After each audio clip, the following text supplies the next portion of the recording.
할렐루야. 성경 암송하심으로 새벽 기도회를 시작하도록 하겠습니다. 인자가 온 것은 섬김을 받으려 함이 아니라 도리어 섬기려 하고 자기 목숨을 많은 사람의 대속물로 주려 함이니라. 사람이 나를 섬기려면 나를 따르라. 나 있는 곳에 나를 섬기는 자도 거기 있으리니 사람이 나를 섬기면 내 아버지께서 그를 기이 여기시리라. 아멘.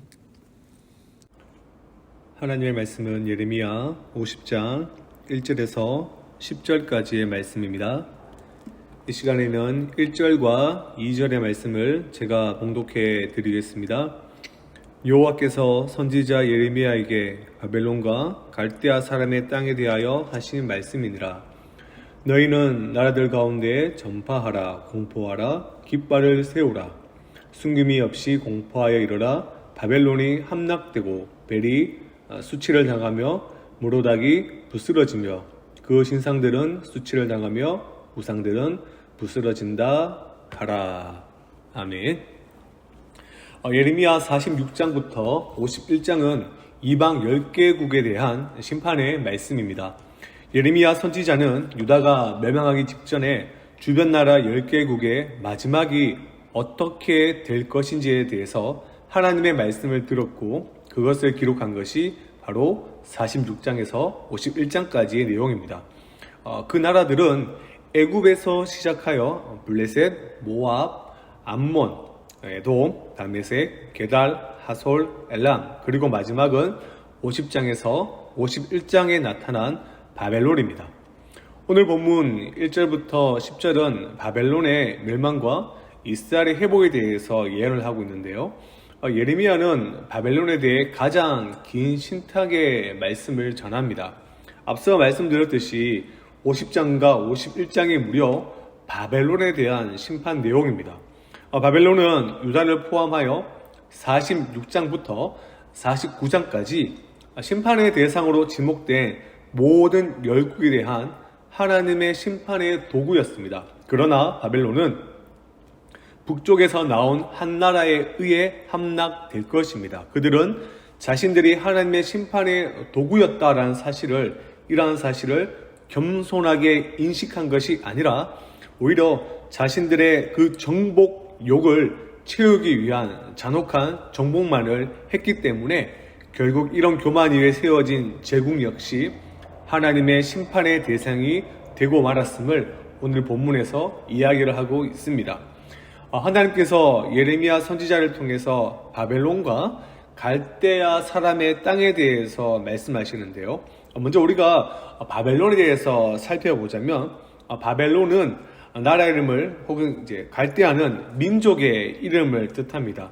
창세기 10장에 보면 바벨이라는 이름이 나오지요. BC 18세기 함무리아 왕 때 전성기를 이루었다가 철기로 무장한 히타이트족에게 멸망을 당한 나라가 바로 바벨론인데요. 그것을 고대 바벨론이라고 부릅니다. 그리고 BC 626년에 시작되어 BC 608년에 아수르를 무너뜨리고 중동의 패권자로 등장한 나라도 바벨론입니다. 그것을 우리가 보통 신바벨론 또는 바벨론 제국이라고 부릅니다. 그리고 바벨론 제국을 지배했던 사람들의 대부분이 아브라함의 고향이자 오늘날의 이라크의 남쪽, 지도를 보면 이란의 서쪽에 위치한 갈대아 출신이었기 때문에 갈대아는 바벨론과 그렇게 같은 동의어로 사용되곤 합니다. 하나님께서 바벨론을 심판하십니다. 그런데 그들이 섬기는 그 신에 대해서 심판으로 시작하십니다. 2절의 말씀을 보면 너희는 나라들 가운데 전파하라, 공포하라, 깃발을 세우라, 숨김이 없이 공포하여 이르라. 바벨론이 함락되고 벨이 수치를 당하며 모로닥이 부스러지며 그 신상들은 수치를 당하며 우상들은 부스러진다 하라. 가나안 지방에서 바알이 최고의 신으로 추앙을 받았듯이 바벨론에서는요 모로닥이 최고의 신으로 추앙을 받았습니다. 마르둑은 벨로 불리기도 했는데요. 즉 마르둑과 벨은 같은 신의 다른 이름이었습니다. 바벨론은 메디아와 페르시아 면학군에 의해서 무너졌는데 페르시아는 바벨론의 동쪽에 위치했고 메디아는 우리가 알고 있는 메대는 북쪽에 위치했기 때문에 바벨론은 북쪽에서 온 나라에 의해서 황폐화가 된다라고 지금 성경에서 말하고 있습니다. 그리고 사람이나 짐승이 다 도망할 것임이라 라고 말하고 있는데요. 이것을 문자적으로 번역하면 사람으로부터 짐승이 다 우왕좌왕할 것이다 라는 의미입니다. 즉 사람이 심판을 받으니 동물도 함께 영향을 받고 도망할 곳이 없어서 이리저리 왔다 갔다가 방황을 한다는 것이죠. 그만큼 바벨론에게 임한 심판이 심각할 것이다, 이렇게 우리가 볼 수가 있습니다. 그런데 바벨론의 심판날이 오히려 이스라엘에게는 회복의 날입니다. 축구선수나 야구선수의 주전이 부상이나 슬럼프로 경기에 뛸 수 없게 되면 후보에게 기회가 되는 것처럼 바벨론 사람들에게 심판의 날이 하나님의 백성들에게는 구원의 날이 되었습니다. 이스라엘 자손과 유다 자손이 함께 돌아옵니다. 돌아온다에는 이중적인 의미가 담겨져 있는데요. 하나는 바벨론 포로에서 조국으로 돌아오는 것과 또 하나는 하나님을 등지고 하나님을 떠난 삶에서 하나님을 향하는 삶, 하나님 품 안으로 들어오는 그러한 삶을 살게 된다라는 것입니다. 그런데 이스라엘 자손과 유다 자손이 함께 돌아오게 될 것이다 라고 성경은 말을 하고 있습니다. 4절의 말씀이죠. 여호와의 말씀이니라. 그날 그때에 이스라엘 자손이 돌아오며 유다 자손도 함께 돌아오되 그들이 울면서 그 길을 가며 그의 하나님 여호와께 구할 것이며. 이스라엘 자손들은 BC 722년에 아수르 제국에 망하여 이방 땅으로 끌려갔던 북이스라엘을 가리킵니다. 유다 자손들은 그때로부터 136년 후인 BC 586년에 바벨론 제국에 망하여 끌려간 남유다 백성을 가리킵니다. 그들이 함께 돌아온다라는 것은 하나님의 백성의 나라가 망한 시점도 다르고 끌려가 정착했던 것도 다르지만 회복은 동시에 이루어지며 솔로몬 왕 이후로 나뉘어졌던 북이스라엘과 남유다가 더 이상 대적하는 관계가 아니라 형제 관계로 회복됨을 의미합니다. 이것은 포로 생활이 준 위익 중에 하나입니다. 하나님께서 포로로 끌려간 유다 백성을 어떻게 생각하셨는지를 이렇게 말씀하시는데요. 6절의 말씀을 보시면 내 백성을 잃어버린 양떼로다. 그 목자들이 그들을 곁길로 가게 하여 산으로 돌이키게 하였으므로 그들이 산에서 언덕으로 돌아다니며 쉴 곳을 잊었도다. 하나님께서는 유다 백성들을 내 백성으로 또 잃어버린 양떼다, 이렇게 말씀하십니다. 양들은 자기가 보호할 수 있는 그런 장치가 아무것도 없는 짐승입니다. 그나마 있는 뿔은 뒤로 감겨 있어서 자기를 보호하는 데 있어서 사실 아무런 도움을 주지 못합니다. 게다가 시력도 2-3m밖에 안 되는 그런 근시안적인 동물인데요. 그래서 양들이 있어야 할 곳은 언제나 울이 아닙니다. 그런데 하나님의 대리인의 역할을 해야 하는 영적인 지도자들이 양들을 바르게 인도하지 못했습니다. 그래서 우리 안에 있어야 할 양들이 산으로 또 언덕으로 돌아다닌다라고 성경은 말하고 있습니다. 산과 언덕에는 맹수들이 득실되는 곳입니다. 그러니 양들이 살 수 없는 곳이 그곳이지요. 또한 산과 언덕은 이방신들을 섬기는 산당이 있는 곳입니다. 그래서 하나님의 백성들이 섬겨야 할 하나님은 섬기지 않고 우상 숭배를 하게 되므로 쉴 곳 하나님을 잊어버리고 말았습니다. 그래서 맹수와 같은 바벨론의 먹이가 되고 말았던 것이죠. 하지만 하나님께서 맹수와 같은 바벨론에 대해서 어떻게 말씀하셨습니까? 9절부터 10절의 말씀을 보시면 보라, 내가 큰 민족의 무리를 북쪽에서 올라오게 하여 바벨론을 대항하게 하리니 그들이 대열을 벌이고 쳐서 정복할 것이라. 그들의 하살은 노련한 용사의 하살 같아서 허공을 치지 아니하리라. 갈대아가 약탈을 당할 것이라. 그를 약탈하는 자마다 만족하리라. 여호와의 말씀이니라. 바벨론도 북쪽에서 오는 메디아와 페르시아 연합군에 의해서 정복을 당하고 약탈을 당하게 될 것이다 라고 하십니다. 그래서 세상에서 아무리 강하게 보이는 것도 영원한 것은 없습니다. 영혼의 관점에서 보면 세상에 존재하는 것들은 다 점에 불과합니다. 잘 나갈 때 여러분 조심해야 됩니다. 모든 것이 자기 마음대로 될 때가 사실 그때가 위기입니다. 그때 넘어질 수가 있고 그 경우 다리가 부러지면 다시는 일어날 수 없기 때문입니다. 바빌론이 그러하였습니다. 하나님의 심판 도구로 큰 능력을 가지고 있었지만 교만하게 자기 멋대로 행했습니다. 우리도 갖고 있는 힘이 있습니다. 능력이 있습니다. 그것을 함부로 쓰지 않기를 바랍니다.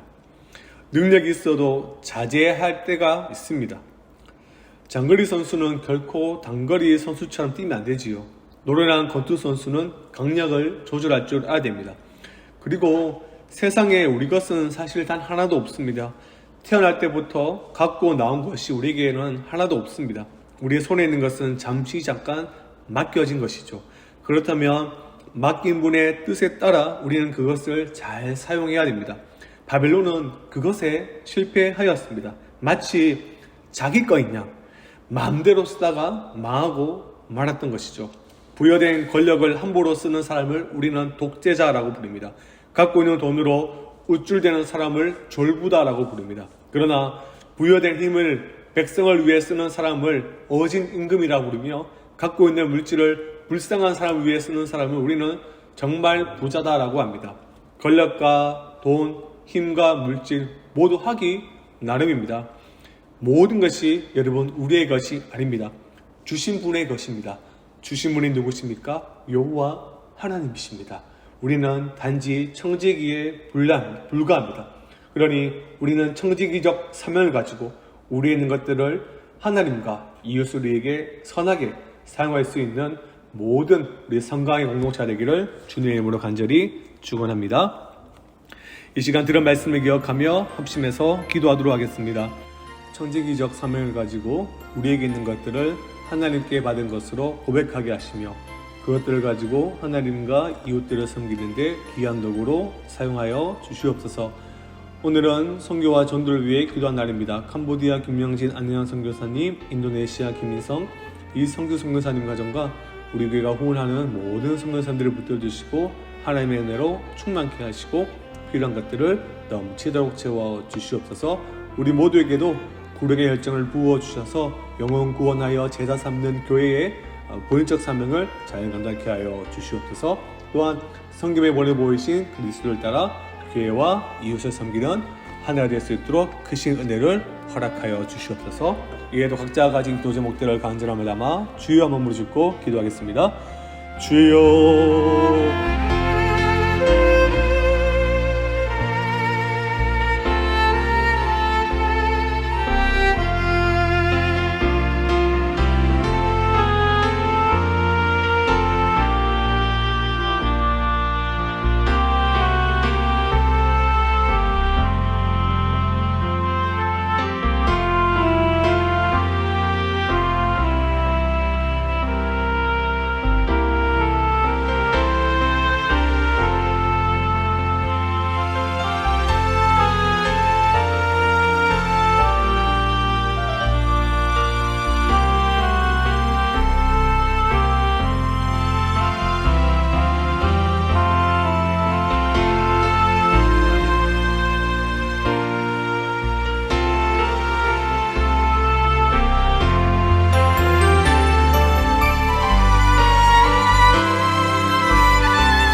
감사합니다.